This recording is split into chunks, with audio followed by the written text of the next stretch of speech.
at sumaradong pinto. Kung alam niya lang siya lang nakakagawa sa akin para papasukin ako sa elevator.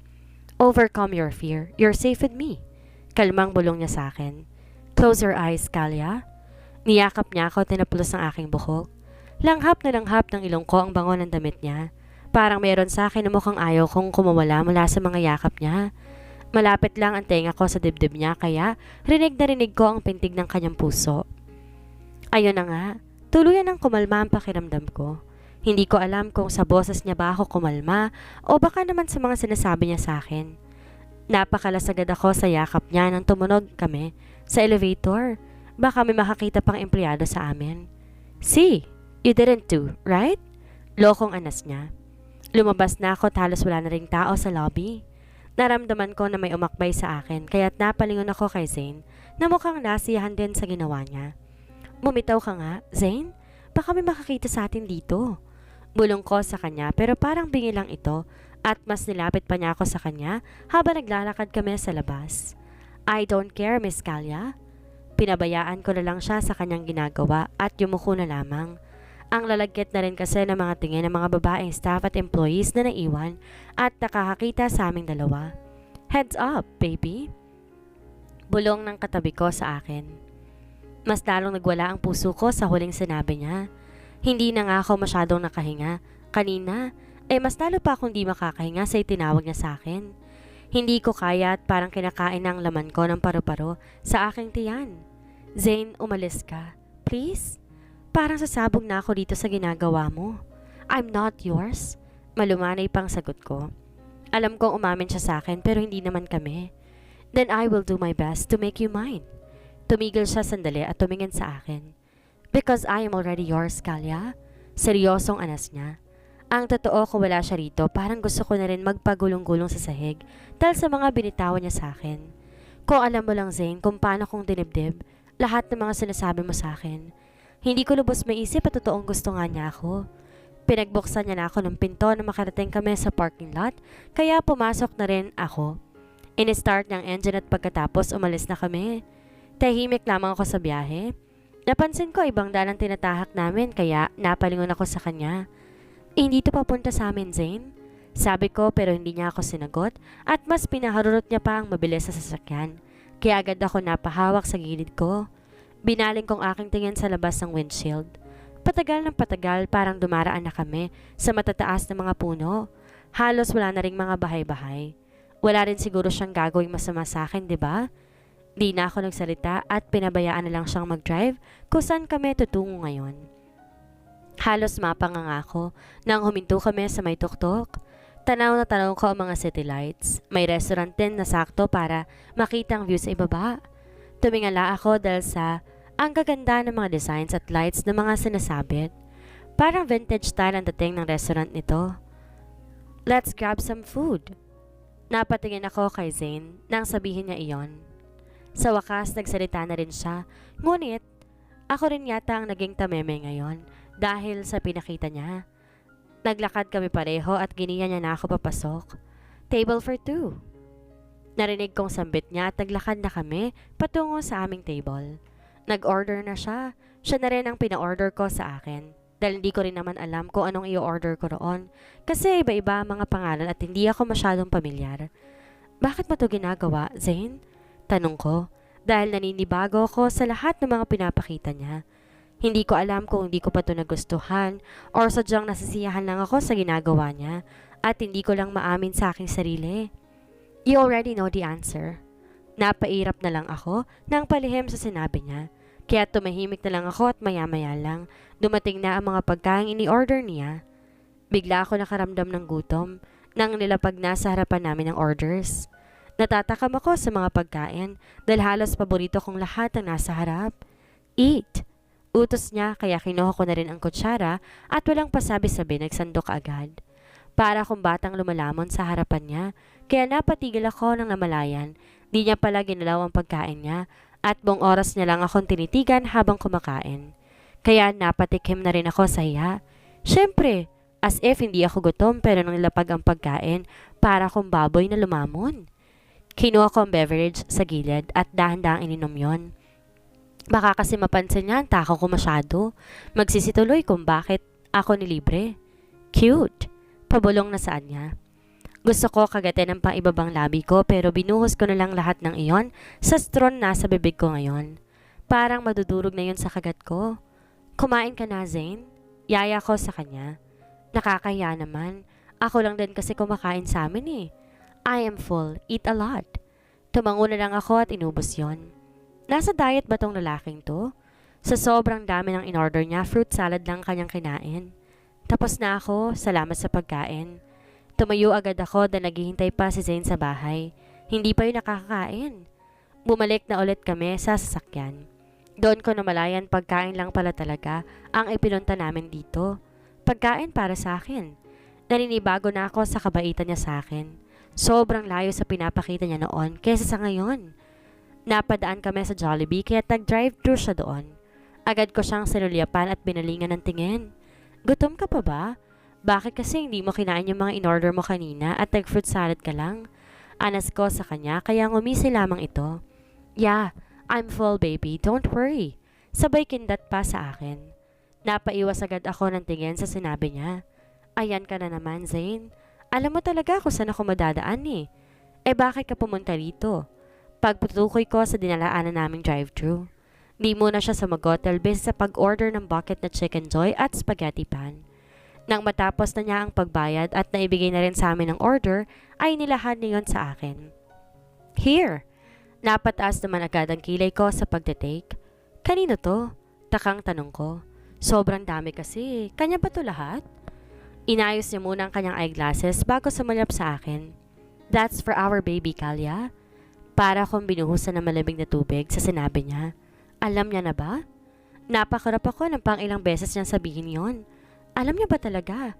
Napaka-misteryoso ng lalaking ito. Kahit wala ako sinabi, mukhang parang alam niya talaga. Pagkatapos niya sabihin, hindi na nga umayos ang tibok ng puso ko. Napakunot na ako nang biglang umukit ang ngisi sa kanyang labi habang nakatingin pa rin ang mata niya sa daan. I guess you don't want to talk about that thing. Tumigil muna siya sa pagsalita at iniikot ang kanyang sasakyan. Mukhang alam niya siguro dahil sa naging reaksyon ko. I don't care who is the real father of your twins, but I'm willing to stand as his father, Kalya. Palihim akong napakagat labi nang marinig ko ang sinabi niya. Gusto ko man sabihin sa kanyang katotohanan pero pinipilit kong sariling wag muna. Natatakot ako sa maaaring mangyari. Natatakot ako dahil ang totoo hindi pa ako handa. Hindi ako handa sa kung anong magiging reaksyon ng mag-ama. Huminto na ang sasakyan sa tapat ng gate ng aming bahay. Parang wala pa rin ako sa aking wisyo ngayon dahil sa sinasabi ni Zane kanina. Dala ko ang paper bag na may lamang ulam ng kambal. Hindi ko na rin tinanggihan dahil mas mapapatagal ang kain nila kapag magluluto pa ako pagdating sa bahay. Buwaba na ako at saktong pagtingala ko. Laking gulat ko na makita ko si Aaron sa gilid ng gate namin na nakatayo habang nakasandal sa kanyang kotse at nakapamulsa pa. Aaron! Tawag ko. Di ko napansin nandito pala siya kasi lutang talaga ako habang bumabiyahe. Bakit di ka pumasok sa loob?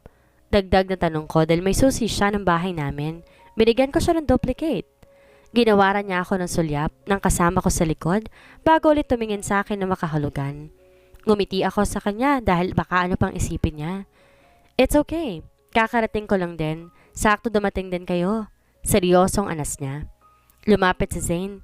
Nag-fist bump ang dalawa. Nagtinginan at ramdam ko ang tensyon sa pagitan nila. Tumikim muna ako upang agawin ang kanilang atensyon. Pumasok muna kayo. Pagayaya ko kaya't napunta ng atensyon ng dalawa sa akin. Naglakad ako papasok para sumunod ang dalawa. Pagpihit ko ng pinto na abutan ko si Zach na nagbabasa ng libro sa may couch. Kaya na makita ko'y agad niyang binaba ang binabasa niya at patakbong sa lulubong ako ng yakap. Ganon din si Zarina. Mommy! Nanggigigil siyang tumawa nang yakapin ko sila. How's school, babies? Okay lang po. Some of the girls are still telling me that I'm so handsome. Ginalo ko naman ang buhok niya. Some boys are still telling me I'm cute, I'm adorable. O saan pa naman nagmamana? Di sa mama. Ay, sa ama niya pala. Kinalas kong yakap sa kanila nang pumasok sila sa akin. Tito Aaron! Tumakbo sila patungo sa kanya at nagmano. Pumunta ako ng kusina para paghandaan sila ng merienda. Pero bago pa ako makapuntay, narinig ko ng sambit ni Zach. Twins, you're here! Nang makabalik ako, naglapag ako ng juice dito sa harap nila. Where's the comfort room? Tanong ni Zane kaya tinuro ko ang gilid ng kusina. Sumunod din ako sa kanya para kunin ng cookies. Bago ko bumalik ng sala, tinimplahan ko muna ng gatas si Zach at Sarina at nilapag na rin dito sa mesa ang tinake out kanina. Halos mapatalon ako sa gulat ng paglingon ko, katabi ko na pala si Zane. Napatingin siya sa cookies na dala ko, kaya kumuha siya ng isa doon at kinagat yon. Tiningnan ko muna siya habang umunguya. Masarap ba? Tanong ko. Nakakasi i-judge yung binake ko eh. May ready to bake na kasi akong cookies na ginawa ko rin. Tumango naman to habang inuubos ang cookies na hawak niya. Yeah, like last time, still delicious. Napakunot ang noo ko sa sinabi niya. Bakit last time? Ngayon ko lang naman siya pinakain ng mga cookies. Baka nalilito siya sa akin ni Tiffany. Baka nagluto din yun ng cookies at ang akala niya akin yon. Anong last time? Ngayon ko lang naman nakatikim nito. Alas ko kaya't napatingin siya sa itaas na para bang nag-iisip. It's my second time. Halos maubos ko nga eh. Pagkumpirma niya. Napaisip agad ako kung kailan ba ako nag-bake ng cookies. Napalaki ang mata ko at doon ko nakumpirma na siya pala ang kumain sa cookies na ibibigay ko sana sa kanya noong nagtatrabaho pa ako sa bahay niya. That's for me, right? Umukit bigla ang ngisi sa labi niya nang sabihin niya yon dahil nahalata niya sigurong pamumula ko dahil naalala ko na ang lahat. Hindi ako makasalita. Unti-unti nilapit niyang mukha sa akin at bumulong.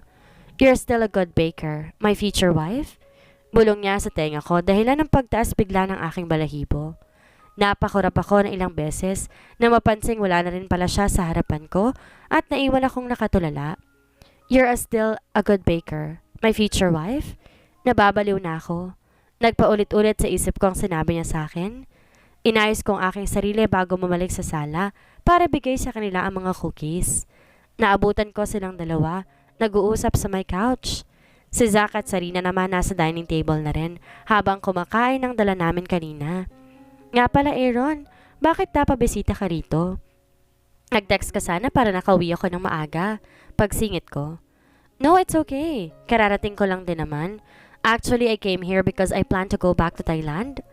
Napataas agad ako ng kilay sa sinabi niya. Hindi muna ako nagsalita. Inintay ang sunod niyang sasabihin. I have a lot of things to do. Napaliit ang mata ko sa sinabi niya habang inoobserbahan siya. Anong a lot of things to do ba yun? Mukhang may something eh. Napansin ko di rin siya makatingin sa akin ng maayos. Kakauwi mo pa nga lang tapos aalis ka na naman? Pagpipigil ko. Anong problema na naman ng Aaron na to? I'll go back after 5 months. Napahinga ako ng malalim sa sinabi niya. Alam ko naman sanay na ako na palagi siyang wala. Pero ngayon, ewan ko ba? How about the twins' birthday? Tanong ko. Napatigil naman agad ako. Ay te, naka-English na rin ako. I will attend. My flight schedule is on November 18 after twins' birthday. Napangiti ako na malamang magsastay na pala siya rito ng ilang araw. Napalingon ako kay Zane, pero napaiwas din agad nung nakatitig na rin pala siya sa akin. Ang totoo, adik pa to? Bakit napako lang ang tingin na sa akin? Nakakailang naman. Nandito pa naman si Aaron. Gotta go, I have work tomorrow. Tumayo na siya at agad nagpaalam na. Oh, I forgot to give you this. Isa rin to sa pinunta ko rito. May inilahad siya na ticket sa akin. 3 yon at mukhang ticket na parang entrance ticket para makapasok sa park. Ticket? Yes. That's the twins' request. 4 tickets yan. I cannot go. Medyo busy ako sa work eh. You can go with Zane. Napatalim ang tingin ko sa kanya, pero ang loo ko, kumindat lang. Lumapit siya ng kaunti at may ibinulong sa akin. Joke, hindi talaga ako busy. Family bonding muna kayo. Gusto ko siyang kurutin sa ginawa niya. Anong kalokohan na naman tong pinaplano ni Aaron sa akin? Diyos ko. Bye, Kalya. Ang malakas, ang boses niyang pagpapaalam sa akin at binuka ang kamay niya para yakapin ako. Lalapit pa nga sana siya sa akin upang yumakap. Nasa isang iglap, nasa harapan ko na si Zane para harangin si Aaron.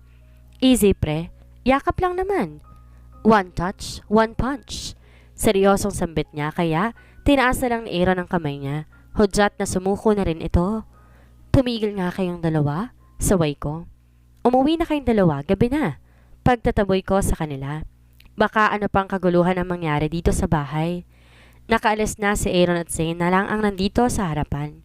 Nakasandal siya ng sasakyan habang nakarap sa akin. Umalis ka na rin. Pagpapaalis ko rin sa kanya. Tinataboy mo na rin ako ngayon?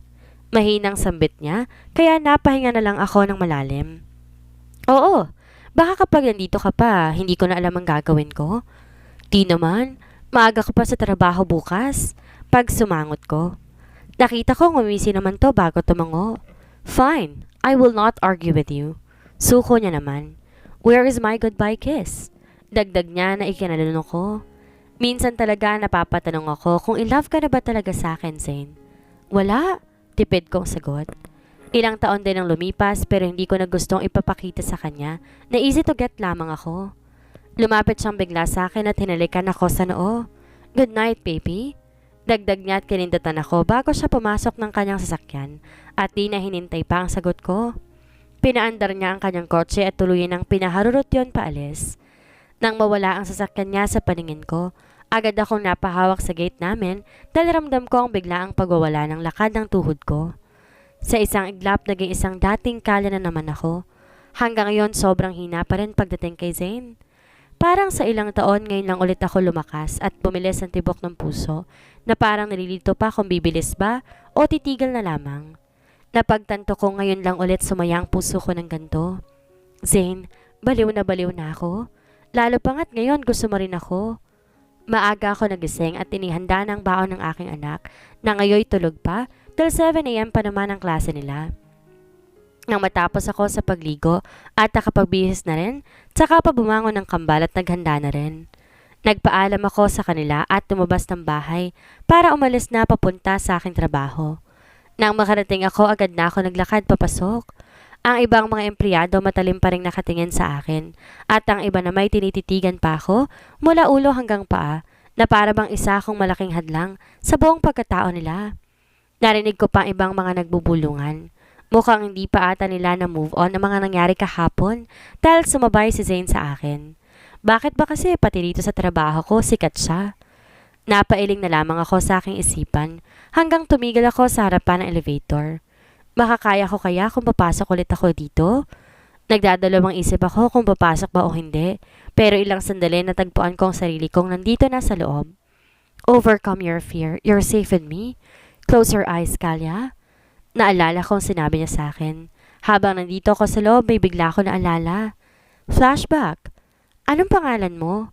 Curious sa tanong ng batang katabi ko ngayon. Z. Tipid niyang sagot. Ha? Z? May ganun bang pangalan? Pagtatakang tanong ko habang sinisip-sip kong lollipop na hawak. Yeah, so shut up. Iritang sagot niya kaya't napatigil na lamang ako. Nasa ospital ako dahil nasa 4th floor ang ward ni Papa. Inutusan ako ni Mamang bumili ng gamot sa botika dahil paubos na rin pati tubig. Napansin ko, tipid na tipid kami ngayon dahil ang perang ipon halos paubos na dahil sa gamot at bayarin ni Papa dito sa ospital. Kailangan ko rin bilisan ang pagbili dahil kailangan ni Papa para matake niya na kaagad dahil inatake siya kanina pa kaya dapat may bigay ko to kaagad. Sa hindi inaasahan, biglang tumigil ang sinasakyan namin. Halos matumba ko sa lakas ng pagtigil ng elevator.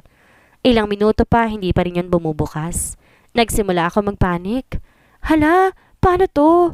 Sinubukan ko katukin ng pintuan. Pindutin ng open button pero wala pa rin.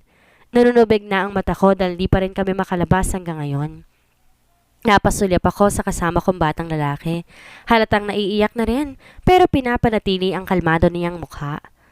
Hindi ko napigilan ang sarili kong maiyak. Hikbi ko ang umaalingaw-ngaw sa loob ng elevator. Ayoko na to. Gusto ko nang umalis. Parang di ako makahinga. Why are you crying? May halong inis sa tanong niya. Nahihiya akong sabihing natatakot ako. Baka hindi na ako makalabas dito. Hindi mo kasi sinabi sa akin ang totoong pangalan mo eh. Pagsisinungaling ko at umiyak muli. Tumutulo din ang laway ko sa lollipop na hindi ko makain ng ayos. Napatingin ako sa kanya nung lumapit siya sa akin at niyakap ako na mahigpit. Fine, I'm Zane. Stop crying.